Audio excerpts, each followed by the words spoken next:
What's going on, everybody? Welcome back to our YouTube channel, and we are working on a 2022 540i BMW here. Unfortunately, water has gone in from all the rain we've been getting recently, and thankfully it's just the driver's side that has been impacted. So I'll be showing you guys the process of how I go about drying this vehicle.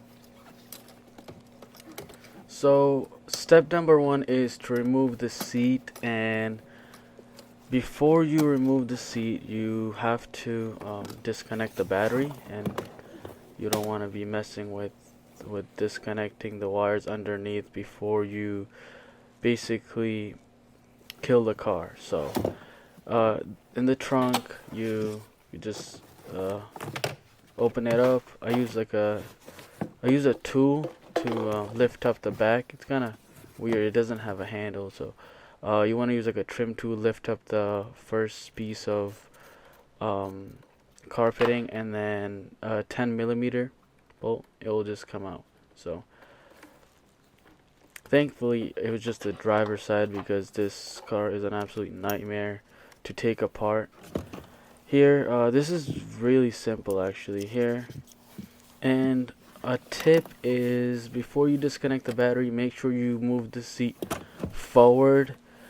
I made that mistake, then I had to go back, connect it, because I had trouble taking the seat out.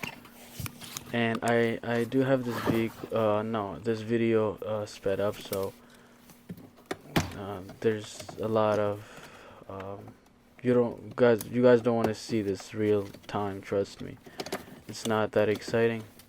I'm taking out the trim on the sides here in order for me to be able to lift up the carpeting. It didn't want to come out completely. I'm not sure why, but that's okay. I'd rather not mess with it. So I got it out as much as I can so I can access the carpeting. And then there's this other grill type of thing. I think maybe speakers or something to protect the floor.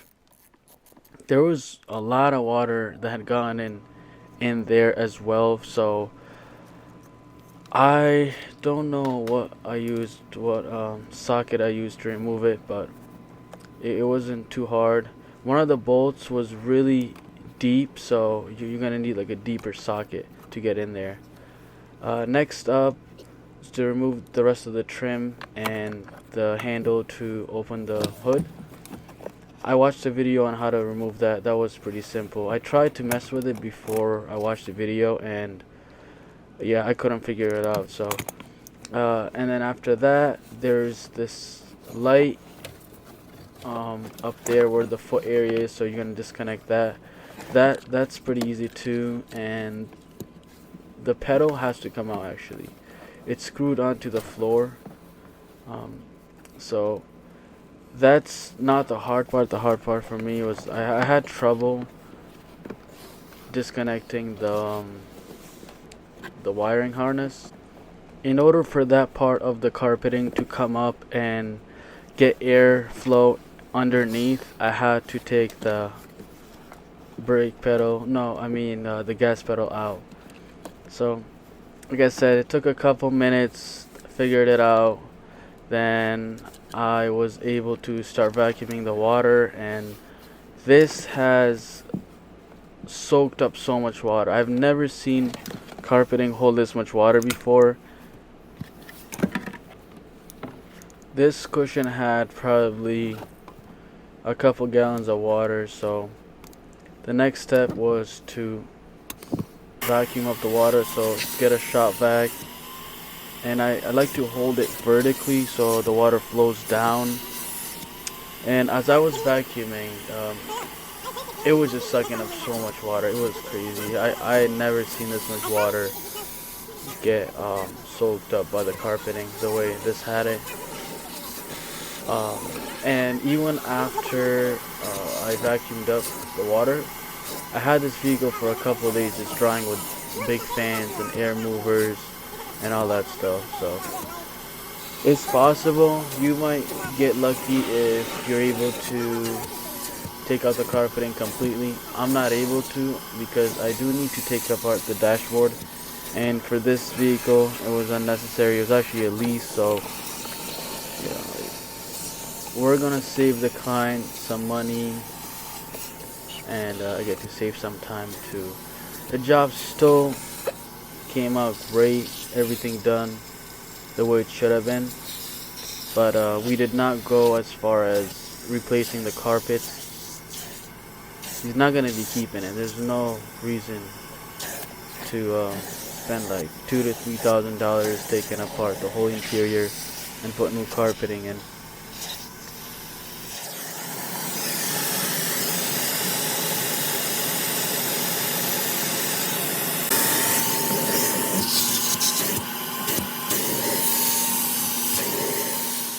I don't know what this material is called, but it's got like 3 layers of carpeting underneath this memory foam type of thing. So we vacuumed this for about an hour because that's the easiest way to dry it.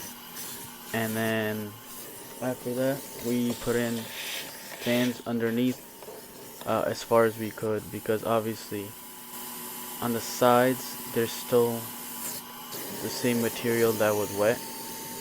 So we got a couple of things, bungee cords and other stuff we use to order to have the carpeting facing up and water can come down. And then the next day we vacuumed up more of it.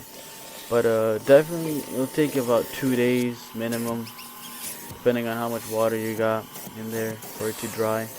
And these are the fans that we used to dry the car inside. Thank you for watching.